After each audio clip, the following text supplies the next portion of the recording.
नमस्कार, स्वागत है आप सभी का एक बार फिर से आनंदीबाई हरसे सरस्वती बालिका विद्या मंदिर इंटर कॉलेज जालौन की ऑनलाइन स्टडी एजुकेशन में मैं धर्मेंद्र कुमार सिंह राजा सर आज यहाँ पर आपको कक्षा 6 की है ना साइंस यानी कि विज्ञान आपको यहाँ पर पढ़ाने के लिए आया हूँ। और ये मेरा दूसरा लेक्चर है बेटा। इससे पहले हमने पहला पार्ट हमारा चल रहा है दैनिक जीवन का विज्ञान, चैप्टर का नाम है हमारा, और ये हमारा लेक्चर सेकंड है जिसमें हमने आपको बहुत सारी चीज़ें, आपको नई नई चीज़ें आपको जानने के लिए मिलेंगी। तो आप जल्दी से कॉपी पेन है ना अभी मत लीजिए, अभी सिर्फ आप लेक्चर को सुनिए, उसके बाद आप नोट करेंगे। ठीक है, पहले आप पूरा लेक्चर को समझा करें, उसके बाद ही आप बेटा उसको लिखना शुरू करें। ठीक है बेटा, चलिए देखिए देखिए। हाँ, एक चीज़ और, आप एक काम कीजिए, यहाँ पर हमें पता है कि वीडियो आपको व्हाट्सएप पर प्ले होने के चांसेस कम रहते हैं क्योंकि नेट नहीं स्लो चलता है, वो हाई क्वालिटी में चलता है। तो आप क्या करेंगे बेटा, यूट्यूब पर ये मेरा चैनल है, अगर आप चाहें तो सब्सक्राइब भी कर सकते हैं इसको, ताकि आपको अगर हम कोई वीडियो डालेंगे तो आपके पास अपने आप नोटिफिकेशन आ जाएगा। ठीक है, वो बता देगा कि यहाँ पर कोई वीडियो आपकी डल चुकी है क्लास की। ठीक है बेटा, तो यहाँ पर RS group of education by Raja sir, आप इसे जाके सब्सक्राइब कर लीजिए यूट्यूब पर। और अगर आपको वीडियो भी देखनी है पिछली कक्षा की भी, अगर आप पिछली जो भी नए बच्चे जुड़े हैं या आप जुड़े हैं और जो किसी कारण से पिछली वीडियो नहीं देख पाए हैं, तो वो यूट्यूब पर जाकर बेटा पिछली वीडियो देख लें। ठीक है बेटा, चलिए देखते हैं आज हमें पढ़ना क्या क्या है, पहले वो समझ लीजिए। ठीक है, आज हमारा जैसे कि आपको पता है पहला चैप्टर चल रहा है और हम पढ़ रहे थे विज्ञान के दुरुपयोग से उत्पन्न समस्या, यानी कि इससे पहले हमने क्या जाना कि विज्ञान क्या होता है ना, उस किस प्रकार से उपयोगी था, कैसे खोजे हुई है ना, तो ये सारी, और विज्ञान ने हमारे दैनिक जीवन में क्या क्या योगदान है वो तो हमने बहुत सारे पढ़े हैं। अब अगर देखिए किसी भी चीज़ के दो पहलू होते हैं है ना, एक सही और एक खराब होता है। अगर विज्ञान ने हमें बहुत सारी चीज़ें हमारे जीवन को आसान किया तो बहुत सारी समस्याएं भी उत्पन्न हुई हैं जो विज्ञान के कारण उत्पन्न हुई हैं। ठीक है बेटा, विज्ञान के दुरुपयोगों को हम अभी समझेंगे कि आखिर दुरुपयोग का मतलब जो उसके मतलब साइड इफ़ेक्ट हैं कि क्या है, मतलब किस प्रकार से हमारे लिए हार्मफुल है, कैसे विज्ञान हमारे लिए बहुत ज़्यादा खतरनाक साबित भी हो सकता है। तो ये सारी चीज़ों की चर्चाएँ करेंगे हम आज के लेक्चर में। ठीक है बेटा, यहाँ पर मैंने कुछ आपको पॉइंट नोट किए हैं ताकि आप उनको समझ सकें। देखिए, विज्ञान की प्रगति के कारण है ना यातायात के क्षेत्र में, यातायात का मतलब जो ट्रांसपोर्ट आपका है, ट्रांसपोर्ट क्षेत्र जो है वो है ना, आपको पता है कि जो गाड़ियाँ होती हैं पेट्रोल डीजल से चलती है ना, वाहनों में वृद्धि हुई है, बिल्कुल हुई है। आपको भी पता है कि आप ज़्यादातर आप देखते हैं कि आपके यहाँ बहुत सारी मोटर साइकिल है ना, वाहन, अगर आप रोड पर नज़र मारेंगे तो लगातार पहुँच हीची होती रहेगी। ठीक है, अगर आपका रोड पे मकान है तो आपको ऐसी समस्याओं का सामना जरूर करना पड़ता है ना।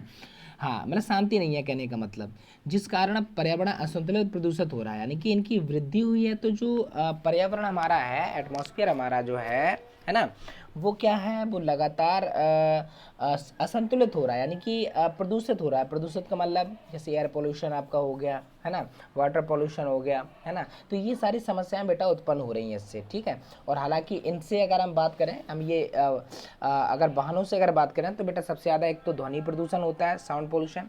ठीक है, और आपका होता है बेटा एयर पोल्यूशन, यानी कि बहुत ज़्यादा आपको समस्याएं हो जाती हैं है ना, वायु अशुद्ध होती है, सांस लेने में दिक्कत हो सकती है, अस्थमा बीमारी ऐसी आपको समस्याएं हो जाती हैं। अभी आपको कई आगे के पॉइंट मिलेंगे तो उसमें आपको समझना है। ठीक है, चलिए बेटा दूसरा पॉइंट क्या है, रासायनिक उर्वरक, यानी कि आपने देखा होगा कि हम लोग खेतों में एक खाद उलाया करते हैं ना, पहले के समय में ऐसा नहीं होता था। वो करते क्यों है वो भी समझ लीजिए। आज की जो मृदा शक्ति है मिट्टी की वो बेटा कमज़ोर हो गई है। अगर उसे जो भी खेती या जो भी पेड़ पौधे जो भी लगाते हैं उन्हें अगर अच्छे से खाद्य पदार्थ यानी कि उन्हें पोषक तत्व तो नहीं मिलते हैं पौधों को मिट्टी से, तो वो कुपोषित हो जाते हैं, खेती अच्छी नहीं होती है ना, और लंबे समय में बड़े हो पाते हैं। तो इन सबसे बचने के लिए जल्दी खेती हो है ना और अच्छी खेती हो तो खाद का प्रयोग करते हैं। पर खाद का ज़्यादा प्रयोग से क्या होता है, कीटनाशक दवाएं, मान लो कभी कीड़े लग जाते हैं तो हमने दवा भी खींच देते हैं। अब ये होता क्या है बेटा, जब बरसात होती है तो ये, अब ऐसा तो है नहीं कि दवा उड़ जाएगी ऊपर, पानी के साथ वो कहाँ आती है, मिट्टी में मिलती है। मिट्टी से क्या होती है, मृदा शक्ति कमज़ोर रहती है, पर वो पानी बह के कहीं नाले में जाता है, नाला जाता है नदी में, तो वहाँ का जो रसायन यानी कि जो केमिकल प्रोडक्ट्स होते हैं जो यूज़ किए जाते हैं उनके वजह से जो हमारा पानी है, वाटर है, वो बेटा बहुत ज़्यादा प्रदूषित होता है। ठीक है, यहाँ पर मृदा प्रदूषण भी होता है और जल प्रदूषण जैसी समस्याएं भी उत्पन्न होती हैं। समझ में आ गया आपको? जी हाँ बेटा, अगला जरा टॉपिक देखते हैं, तीसरा। तीसरा टॉपिक क्या है, तीव्र ध्वनि उत्पन्न करने वाले संगीत। जैसे आपने देखा होगा बैंड जाता है तो बस अगर बैंड के आसपास आपकी गली से भी निकल जाएगा तो आप एक दूसरे से बात भी नहीं कर पाएंगे, क्योंकि उसकी आवाज़ जो होती है वो बहुत ज़्यादा होती है कि नहीं होती है।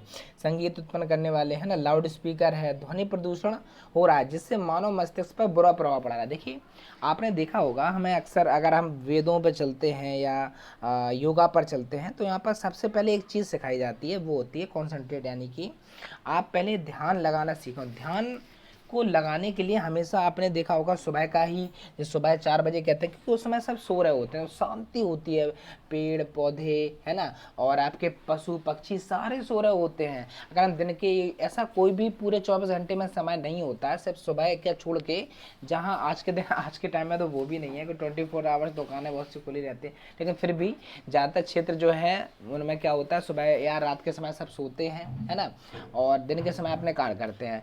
तो इसीलिए बेटा वो कहा जाता है क्योंकि जो ब्रह्म मुहूर्त कहा जाता है 4 से 6 के बीच में, वो बेटा आपका क्या होता है, वो कॉन्सेंट्रेट बनाने के लिए बहुत अच्छा समय होता है। अगर आप उसमें उठते हैं, कोई काम करते हैं, तो वहाँ सिर्फ आप होते हैं, आप अपनी बात सुन रहे होते हैं है ना, आप ध्यान लगा सकते हैं बहुत आसानी से, क्योंकि आपको चीज़ें परेशान नहीं करती। ठीक है बेटा, चलिए देखिए तो बुरा प्रभाव भी पड़ता है इससे है ना, अगर आप ध्वनि प्रदूषण या ज़्यादा संगीत सुनने थे है ना मस्तिष्क पर, तो ये भी एक समस्या है। ठीक है बेटा, आगे देखिए रेफ्रिजरेटर है ना, एयर कंडीशनर, यानी कि फ्रिज आपके घर में होगा, एसी भी एयर कंडीशनर इसको कहते हैं। इनके प्रयोग में होने वाली जो गैसेस होती हैं उससे बेटा यहाँ पर ये चीज़ बेटा आप बहुत अच्छे से ध्यान रखें, इसको लिखा है क्लोरोफ्लोरोकार्बन। अब हमें क्यों बता रहे हैं, इसकी मात्रा बढ़ रही है, ये एक प्रकार की गैस है बेटा क्लोरोफ्लोरोकार्बन, जिससे ओजोन परत को क्षरण होता है। अब बोले सर ओजोन परत क्या होता है, बेटा वैसे ज़्यादातर लोगों को पता होगा, और अगर नहीं पता होगा तो हम बताते हैं बेटा। ओजोन का फॉर्मूला होता है बेटा O3। ठीक है, ये क्या करती है, ये बेटा जैसे ये समझो कि जैसे हमने कोई फल देखा होगा, उसके ऊपर एक छिक्कल होता है जो फल के अंदर को सही रखता है। मान लीजिए अनार समझ लीजिए, अनार के ऊपर जो छिक्कल होता है, इसके कारण अनार के जो बीज होते हैं वो अंदर व्यवस्थित रहते हैं, अच्छे से रहते हैं है ना। ऐसे ही क्या होता है कि पृथ्वी के बाहर एक लेयर है, यानी कि पृथ्वी के बाहर एक आउटसाइड में एक बहुत ऊंचाई पर है ना, कई किलोमीटर की ऊंचाई पर एक लेयर है, यानी कि एक परत है जिसे हम लोग ओजोन परत कहते हैं। वो क्या करती है, प्रकाश, जैसे सूरज से प्रकाश आता है, हमें पता है कि प्रकाश जीवन के लिए बहुत ज़रूरी है, प्रकाश नहीं होगा तो बिल्कुल ख़त्म हो जाएगा सब कुछ है ना यहाँ पर। तो प्रकाश क्या करता है, प्रकाश में कुछ ऐसी रेडिएशन होती हैं, अल्ट्रावायलेट किरणें जिसको हम लोग कहते हैं, जो हमारे लिए हानिकारक होती हैं। तो जैसे छन्नी क्या करती है, दूध को या किसी भी चीज़ को छानने का काम करती है, वैसे ही क्या करती है कि ओजोन लेयर जो होती है वो प्रकाश को छानने का काम करती है। समझ में आ रहा है। तो ये जो ओजोन लेयर है, ये अगर नहीं होगी तो हानिकारक जो किरणें होगी वो पृथ्वी पर आ जाएंगी, जिससे हमें त्वचा कैंसर, स्किन कैंसर इसको कहते हैं, ऐसी समस्याएं भी उत्पन्न हो सकती हैं, पेड़ पौधे जल सकते हैं। तो सिर्फ सूर्य का अच्छा प्रकाश ही पृथ्वी तक पहुंचे, इसलिए बेटा ये ओजोन परत है। और ये जो गैसें निकल रही हैं, कौन सी गैसें हैं, क्लोरोफ्लोरोकार्बन, ये गैसेस इस परत को हानि पहुंचा रही हैं। समझ में आ रहा। हाँ, हालांकि एक अभी आपको बहुत गुड न्यूज़ है कि अंटार्कटिका में एक छिद्र हो गया था ओजोन परत में, यानी कि ओजोन परत बची नहीं थी है ना, क्योंकि इतना ज़्यादा प्रदूषण है। ठीक है, इस कारण वो ख़राब हो रही थी। ठीक है, तो अभी लॉकडाउन के चक्कर में आपको पता है कि संपूर्ण विश्व, भारत ही क्या संपूर्ण जो विश्व है टोटल है ना, सभी कुछ बंद पड़ा हुआ है, कंपनियां बहुत कम आपकी बंद, मतलब चालू हैं, ज़्यादातर कंपनियां बंद हैं। तो जो पॉल्यूशन आपका था, प्रदूषण जो आपका था, वो बहुत कम हुआ है ना। इस कारण जो ओजोन परत का जो छिद्र है वो भर गया है। हालांकि वैज्ञानिक कुछ और भी कारण इसके बताते हैं, लेकिन मुख्यतः प्रदूषण का कम होना यही इसका एक कारण है कि ओजोन परत फिर से जो छिद्र था वो भर गया है। ठीक है बेटा, चलिए चलते हैं बेटा अगले पॉइंट की ओर हमारा। ठीक है, अगला पॉइंट क्या है, 5वां, मानव वस्तुओं से निकलने वाले अपशिष्ट पदार्थों। अपशिष्ट पदार्थ जानते हो, खराब पदार्थ है ना, हाँ, वेस्टेज जो हमारा कचरा टाइप का होता है, कूड़ा करकट है ना, पर्यावरण को प्रदूषित कर रहा है। पन्नी है ना, बहुत सारी प्लास्टिक का यूज हम लोग करते हैं, बहुत सारे केमिकल यूज करते हैं, खाने पीने वाली भी चीज़ें होती हैं, ये बेटा पर्यावरण को क्या कर रहे हैं, ये सब अपशिष्ट पदार्थ होते हैं, यानी शेष बचे हुए किसी को इन्हें अपशिष्ट पदार्थ कहा जाता है। तो पदार्थ ये क्या करते हैं, वातावरण को क्या करते हैं बेटा, प्रदूषित करते हैं। ठीक है बेटा, आगे पॉइंट हमने आपको एक 6वां पॉइंट और जरा देखिए, फिर उसके बाद हमारे ये चल क्या रहे हैं, ये विज्ञान के दुरुपयोग हैं कि इसके कारण विज्ञान की खोज अगर ना होती, ऐसा सब कुछ ना होता, तो इन समस्याओं का सामना भी ना करना पड़ता होता है ना। बोले सर वो कैसे? भाई ऐसे है कि अगर वाहन ना होते धुआं ना होता, है ना, एयर कंडीशन ना होती तो क्लोरोफ्लोरोकार्बन गैस ना होती। लेकिन हाँ, इस प्रकृति के दौर में हम पिछड़ तो नहीं सकते, बस इतना कर सकते हैं कि जीवन को संतुलित बनाए रख सकते हैं। अब आप सोचें कि सर हम फ्रिज का यूज नहीं करें, बिल्कुल करें भाई। अगर आप फ्रिज का यूज भी कर रहे हैं तो कुछ पौधे भी आप लगा सकते हैं जो उसकी पूर्ति को, यानी उससे निकलने वाली गैसेस को, या उनको किसी भी तरीके से गैसेस को कम करें, या उसको कोई दूसरा उपाय सोचें। कुछ ना कुछ आपको करना होगा भविष्य में, ठीक है। अच्छा, वाहनों से निकलने वाले धुएं, आपको हम ये पहले ही बता चुके हैं कि अस्थमा, दमा, है ना, आदि रोग भी उत्पन्न हो सकते हैं। क्यों हो सकते हैं? क्योंकि ये क्या करते हैं, जब जो छोटे छोटे जो वो होते हैं, कण होते हैं, है ना, वो क्या करते हैं बेटा, वो वायु के साथ अंदर चले जाते हैं, तो वो क्या करते हैं, तरह तरह की बीमारियां उत्पन्न करते हैं, ठीक है। यहाँ पर हमने बहुत सारी इमेजेस यहाँ पर कुछ रखी हैं। जैसे ये ध्वनि प्रदूषण है, जैसे आपको हेलीकॉप्टर दिखाई दे रहा है, जेसीबी मशीन है, गाड़ियाँ हैं, लाउड स्पीकर है। हालांकि गिटार यहाँ पर दे दिया गया है, लेकिन अगर बहुत ज़्यादा आवाज़ में आप देखिए, संगीत वैसे होता तो बहुत अच्छा है ना, हम लोग सुनते भी हैं, गाना भी सुनते हैं, लेकिन एक लिमिट होती है उनकी, है ना। एक मतलब अगर उससे ज़्यादा ऊंची ध्वनि में मतलब आवाज़ सुनते हैं हम, तो फिर वो बेटा शोर कहलाता है, ठीक है। प्रदूषण भी उसे कह सकते हैं। अगर यही हम बहुत मध्यम आवाज़ में सुने तो वो हमें अच्छा लगता है, ज़्यादा तेज आवाज़ में हम लोग सुनेंगे तो वही बेटा प्रदूषण होता है। जैसे लाउड स्पीकर हो गया आपका, है ना, मशीनें चलती हैं, गाड़ियाँ चलती हैं, तो ये सब ध्वनि प्रदूषण के स्रोत हैं। यहाँ पर आपको एक इमेज दिखाई दे रही होगी, आपको बहुत खतरनाक दृश्य लग रहा होगा, है ना।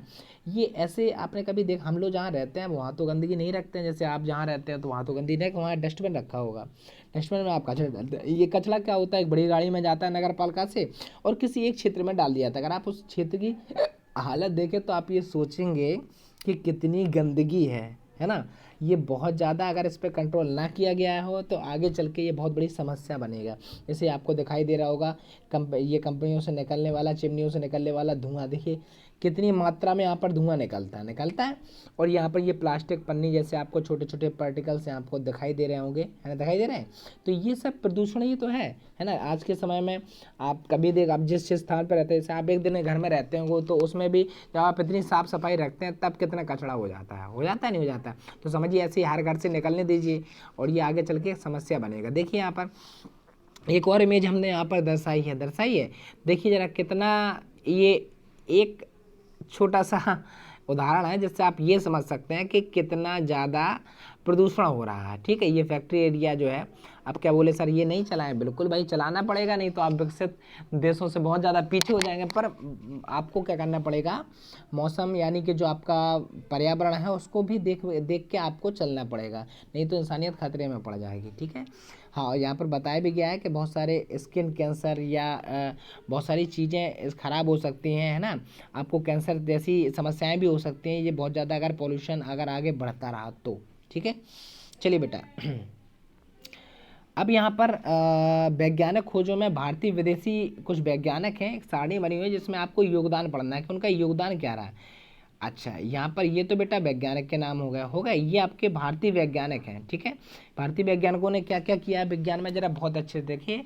हमारे हिंदुस्तानी जो लोग हैं वो भी कभी किसी से कम नहीं रहे। तो यहाँ पर वैज्ञानिक जो थे, पहले जगदीश चंद्र बोस, जिन्हें बसु भी कहा जाता है, ठीक है। इन्होंने क्या पौधों की संवेदनशीलता का पता लगाया है ना।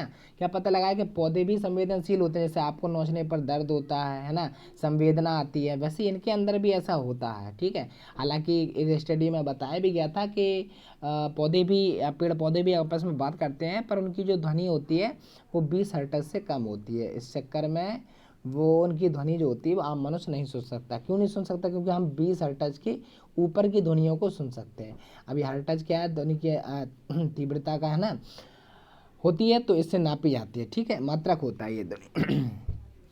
चलिए बेटा, सेकंड कौन है हमारे, सेकंड है बेटा सर सीवी रमन, ठीक है बेटा। सीवी रमन ने क्या किया, प्रकाश के प्रकीर्णन, है ना, प्रकाश का प्रकीर्णन जिसे रमन प्रभाव भी कहते हैं, इसका पता लगाया था। इसके बाद हमारे आते हैं अगले वैज्ञानिक एस रामानुजम, है ना। इन्होंने क्या, संख्या पद्धति की खोज की है। संख्या पद्धति गणित में एक टॉपिक होता है ना, इन्होंने इसकी खोज की है, ठीक है बेटा। हाँ, अब ये देखो वैज्ञानिक हैं, अब ये नहीं कह सकते विज्ञान में ये की खोज किया है, तरह तरह की खोजें होती हैं, ठीक है।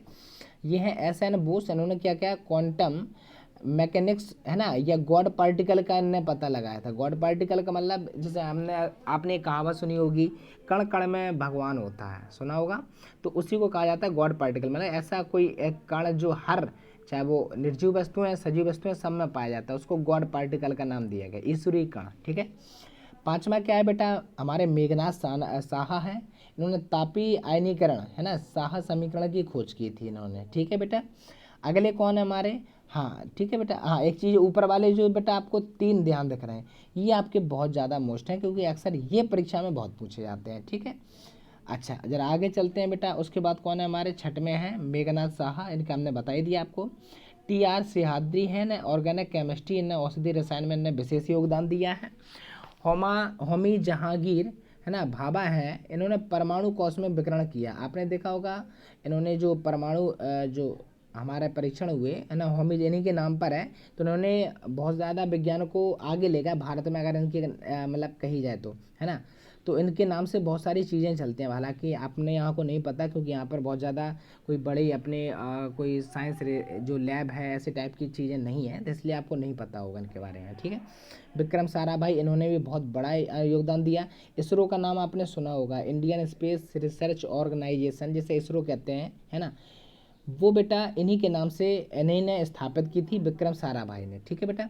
APJ अब्दुल कलाम, इन्हें कौन नहीं जानता। ठीक है। इन्हें मिसाइल मैन इंडिया के नाम से जानता है, क्योंकि इन्होंने मिसाइलें बनाने में बहुत ज़्यादा योगदान दिया है ना।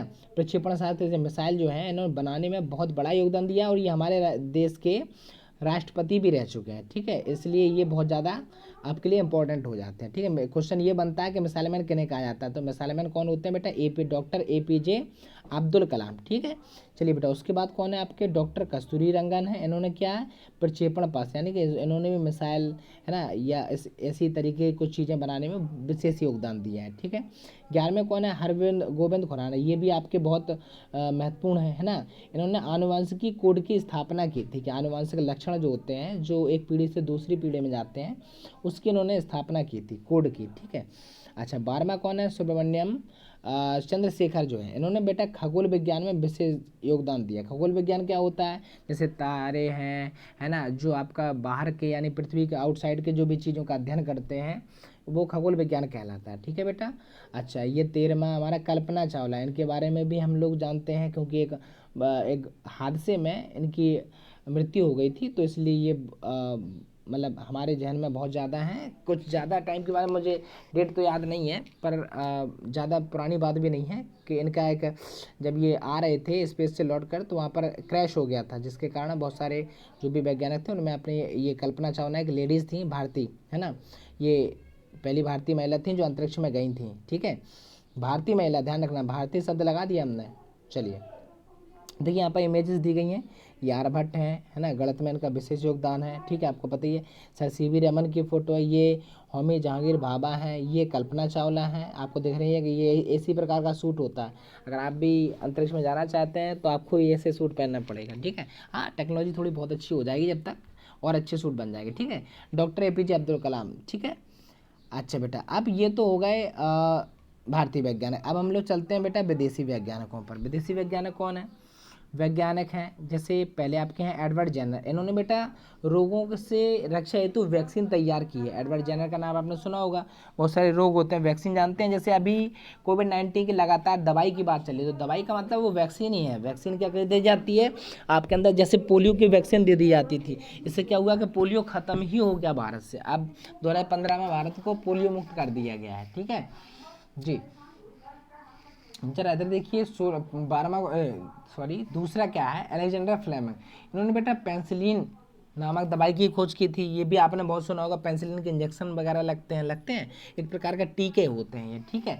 जो बच्चों के बहुत सारे ऐसे टीके होते हैं, BCG का टीका होता है ना, और भी कई टीके होते हैं। जब बच्चा जन्म लेता है तो उसको बहुत सारे टीके लगाए जाते हैं, क्योंकि उसकी रोग प्रतिरोधक क्षमता उस समय बहुत ज़्यादा कमज़ोर होती होगी या होती है ही, है ना।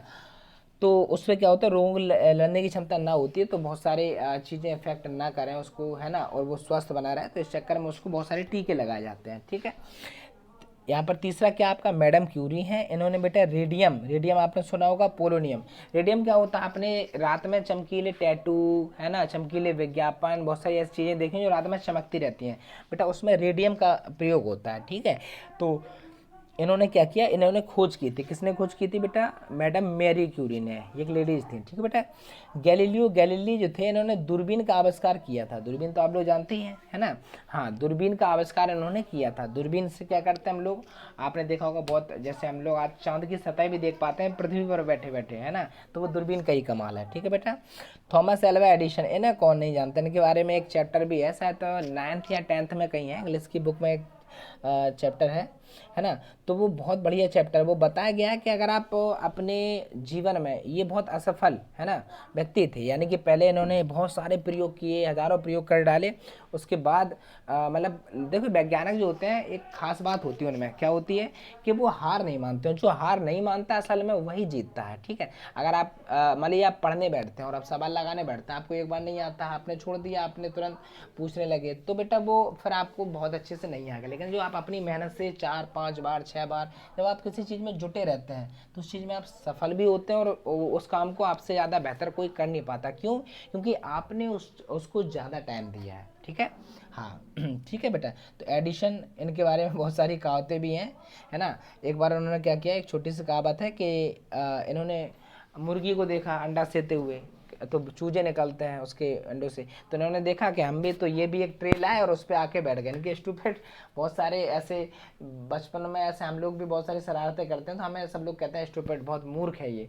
लेकिन कभी कभी क्या होता है कि हमारे मूर्ख नहीं होते, हमारी एक जिज्ञासा होती है किसी भी चीज़ को जानने के लिए। हालांकि सबके लिए वो एक मूर्खतापूर्ण क्वेश्चन होगा, लेकिन हो सकता है कि ऐसी, अगर हम ऐसी अपनी जैसे कूलर चल रहा है क्यों चल रहा है, ऐसे क्यों के प्रश्न हमारे दिमाग में उठने लगते हैं ना, तो जाहिर से समझ लीजिए ईमानदार छोटा मोटा वैज्ञानिक आ गया है, ठीक है। हाँ, 16वां देखिए, 6वां देखिए बेटे यहाँ पर, है ना, गुलियेल्मो है मार्कोनी, है ना। गुलियेल्मो मार्कोनी जो है, इन्होंने रेडियो की खोज की। रेडियो आप लोग जानते हैं, हालांकि अब इसका क्रेज बहुत कम है, लेकिन आपके दादा दादी अगर घर में होंगे तो वो बताएंगे आपको कि रेडियो से समाचार सुना करते थे कैसे। आजकल तो टेक्नोलॉजी बहुत आगे है, इंटरनेट के थ्रू सब कुछ चलता है, जैसे कि अभी आप पढ़ रहे हैं, ठीक है। 7वां क्या है बेटा, अलेक्जेंडर ग्राहम बेल है, इन्होंने टेलीफोन की खोज की थी, ठीक है बेटा। ये ध्यान रखना है, यहाँ से क्वेश्चन आपका बनते हैं, ठीक है। वहाँ आपके हमने क्या बताया था, 4-5 वैज्ञानिक हिंदुस्तानी बहुत ज़्यादा मोस्ट है आपके, है ना। और यहाँ पर तो ये पूछ लिया जाता है कि रेडियो की खोज किसने की है ना, या टेलीफोन की खोज किसने की, तो यहाँ से कई सारे क्वेश्चन बन जाते हैं, ठीक है। ग्रामोफोन, विद्युत बल्ब की खोज किसने की है, तो एडिशन ने विद्युत बल्ब और ग्रामोफोन दोनों की खोज की थी, ठीक है बेटा। हाँ, टेलीफोन की खोज किसने की थी, अलेक्जेंडर ग्राहम बेल ने, ठीक। सर आइजैक न्यूटन, इनके बारे में हमने अगर बताया था, अगर याद हो तो, इन्होंने गुरुत्वाकर्षण के नियम का नियम दिया और गति के सिद्धांत इन्होंने दिए, ठीक है। जो पृथ्वी पर चीज़ें वापस क्यों आती हैं, तो वो कौन बताया था, सर। सर क्यों लगाते हैं, क्योंकि इन्हें उपाधि मिली है सर की, ठीक है। इन्हें लोग सम्मान में सर कहते हैं, ठीक है बेटा। जैसे महात्मा गांधी को हम लोग बापू कहते हैं कि नहीं कहते हैं, तो वही है कि एक उपाधि दे दी जाती है, जैसे सरदार वल्लभ भाई पटेल, सरदार को उपाधि मिली थी, उन्हें मिली थी ना। तो ऐसी उपाधि का मतलब क्या होता है, हम कोई काम करते हैं तो हमें एक सरनेम दे दिया जाता है, ठीक है। कोई एक नाम दे दिया जाता है, कोई एक उपाधि दे दी जाती है, ठीक है, जिससे हमारी पहचान बढ़ जाती है या पॉपुलर हो जाते हैं हम, ठीक है। अच्छा, चार्ल्स बेबेज ने क्या, कंप्यूटर की खोज की थी। ये इस समय की सबसे बड़ी खोज मानी जा सकती है, क्योंकि आज का जो दौर है वो कंप्यूटर का दौर या मशीन का दौर कह सकते हैं। क्यों कह सकते हैं, क्योंकि आजकल के जो जितने भी काम होते हैं बेटा, वो ज़्यादातर कंप्यूटरीकृत हो गए हैं। मोबाइल से लेके, मोबाइल फ़ोन भी एक प्रकार का कंप्यूटर के ही एक प्रकार समझ लीजिए आप, ठीक है। हाँ, 10वां क्या है बेटा, माइकल फैराडे, इन्होंने डायनामो की खोज की। डायनामो जानते होंगे आप, नहीं समझोगे, जनरेटर तो आपने देखा होगा, जी हाँ। बस उसमें एक डायनामो रहता है, जिसके कारण क्या करता है, यांत्रिक ऊर्जा विद्युत ऊर्जा के रूप में बदलती है, ठीक है बच्चों। तो ये ध्यान रखना, डायनामो की खोज किसने की है, तो आपसे क्वेश्चन बन सकता है, तो आपको बताना पड़ेगा कि किसने की है बेटा। हाँ, डायनामो की खोज की है माइकल फैराडे ने, ठीक है बेटा। विलियम रॉन्टेजन जो थे, इन्होंने एक्सरे की खोज की। एक्सरे जानते हो आप, जब आपको चोट लग जाती है, हड्डी में कोई प्रॉब्लम आती है, तो आपकी बॉडी का का एक्सरे होता है, इसमें आपकी हड्डियों का पता लगाते टूटी है क्या नहीं है, तो ये इसी को बेटा हम लोग कहते हैं एक्सरे। ठीक है बेटा। हाँ, ये विलियम रॉन्टगन ने इसकी खोज की थी। ठीक है। जॉन लोगी बियर्ड ने टेलीविज़न, जिसे हम लोग टीवी कहते हैं, इसकी खोज की थी। किसने की थी? जॉन लोगी बियर्ड ने। ठीक है। अल्बर्ट आइंस्टीन, ये भी बहुत बड़े महान वैज्ञानिक इन्हें हम कह सकते हैं। ठीक है ना। इन्हें फोटो इलेक्ट्रिक प्रभाव की इन्होंने खोज की थी। किसने की थी बेटा? अल्बर्ट आइंस्टीन ने। ठीक है। कुछ यहाँ पर इमेजेस दी गई हैं, कौन क्या है। ये बेटा एडिशन थे हमारे। ठीक है। हाँ, इनकी जब आप आगे क्लासेस में चलेंगे तो स्टोरी पढ़ेंगे, बहुत बढ़िया स्टोरी। देखिए कहानी सबकी होती है, बस यही है कि जो पॉपुलर हो जाता है उनकी कहानी सबके सामने आ जाती है ना। और ये समझो कि हम उनकी कहानी पसंद करते हैं पढ़ना। ठीक है। ये मैडम क्यूरी थी आपकी, ये गैलीलियो थे, और ये थे अल्बर्ट आइंस्टीन। ठीक है। ये बहुत महान वैज्ञानिक कह सकते हैं मैंने, इन्होंने अपना बहुत सारा योगदान दिया है। ठीक है। चलिए बेटा चलिए, हमारा आज का सेशन जो था, बस हम लोग चैप्टर की समाप्ति की ओर हैं। जल्दी से हमारा चैप्टर समाप्त हो जाएगा, फिर हम इसके प्रश्नोत्तर करेंगे। ठीक है बेटा, क्वेश्चन आंसर करेंगे हम इसके। जिससे कि हमने पहले भी आपको बताया था कि यदि आपने दीक्षा ऐप इंस्टॉल ना किया हो तो अपने मोबाइल दीक्षा ऐप इंस्टॉल कर लें। वहाँ पर आपको सारी बुक्स मिल जाएंगी, हर क्लास की मिल जाएंगी आपको, 6th की, 7th की, 8th की, तो वो आप PDF फॉर्म में डाउनलोड कर लीजिए। ठीक है। चलिए बेटा, यहाँ पर एक आपको कोरोना से संबंधित एक हेल्पलाइन नंबर है जो सरकार की तरफ से चलाया जा रहा है, तो बेटा आप इसको भी ध्यान में रखें। अगर आपको कोई समस्या, पहली बात तो आप सुरक्षित रहें, अच्छे से रहें, बहुत अच्छे से। हम चाहेंगे कि आप लोग घर पर ही रहें और कहीं किसी प्रकार की समस्या में ना फंसे। लेकिन आपको किसी पड़ोसी किसी को भी अगर, फिर भी ये हेल्पलाइन नंबर है, पता होना चाहिए, पता नहीं प्रॉब्लम कब आ जाए, है ना, तो इसलिए। ठीक है। चलिए बेटा आगे देखते हैं। आरोग्य सेतु ऐप, लगातार हम इस ऐप के बारे में आपको बता रहे हैं कि ये एक बहुत अच्छा ऐप है जो आपको कोविड-19 खतरों से बचाता है। आपको ये भी अलर्ट करता है कि आपके मोहल्ले में तो कोई केस नहीं है, आपके आसपास तो कोई केस नहीं है, कितनी दूरी पर कोई केस है कि वहाँ पर हमें नहीं आना चाहिए। तो इसलिए आप आरोग्य सेतु ऐप को डाउनलोड कर लीजिए। ठीक है बच्चों, अगर आपने नहीं किया होगा। हाँ, यहाँ पर क्या है, कुछ झूठी अफवाह जो आपने देखा होगा, ये इंडिया है ना। यहाँ पर क्या होता है, झूठी अफवाह चलती रहती हैं। कोई भी एक खबर आती है, उसका र्यूमर पहले फैलता है। ठीक है। तो झूठ क्या है कि जो कोविड-19 एक वायु जनित रोग है, यानी कि वायु के माध्यम से ये फैलता है। देखिए, अगर वायु के माध्यम से फैलता होता तो आज सभी के सब A to Z, चाहे वो घर में हो, चाहे घर के बाहर हो, चाहे वो कमरे में बैठे हों, है ना, उन सबको कोविड-19 हो जाता है। लेकिन सच क्या है बेटा? सच ये है कि कोविड-19 यानी कि कोरोना वायरस वायु जनित रोग नहीं है। यह मुख्य रूप से संक्रमित व्यक्ति के खांसने, छींकने, बोलने से निकले जो छोटे छोटे पार्टिकल्स आपको ये दिखाई दे रहे हैं, ये जो जब कोई खांसता है या छींकता है तो छोटे छोटे मोलिक्यूल के रूप में, यानी कि छोटे छोटे कण निकलते हैं जो आपके ऊपर आ जाते हैं, आपकी त्वचा पे आ जाते हैं। इसीलिए कहा जाता है कि छींको जब भी आप तो रुमाल लगा लीजिए, है ना, नाक में। तो ऐसी सब चीज़ें आपको ध्यान रखनी है। बोलने, छींकने, अगर आप किसी संक्रमित व्यक्ति के संपर्क में बोलते हैं, खांसते हैं बहुत ज़्यादा, इसीलिए सोशल डिस्टेंसिंग का मतलब आपसे दूरी का रखा जाता है कि आप कुछ दूरी बनाकर रखें। अगर कोई है, अगर नहीं भी है तो फिर भी दूरी बनाकर रखें, ज़्यादा अच्छा है। हैबिट में डालना तो ज़्यादा अच्छा है। ठीक है बेटा, तो ये ध्यान रखें कि ये वायु से नहीं फैलता। अगर किसी संक्रमित व्यक्ति को छूते हैं, जैसे कोरोना वायरस पहले से ही है, तो आपको होने के चांसेस बढ़ जाते हैं। ठीक है। चलिए बेटा, धन्यवाद। आज का सेशन यहाँ पर समाप्त होता है। आप इसको बहुत अच्छे से पढ़िए और समझिए। ठीक है बच्चों, चलिए।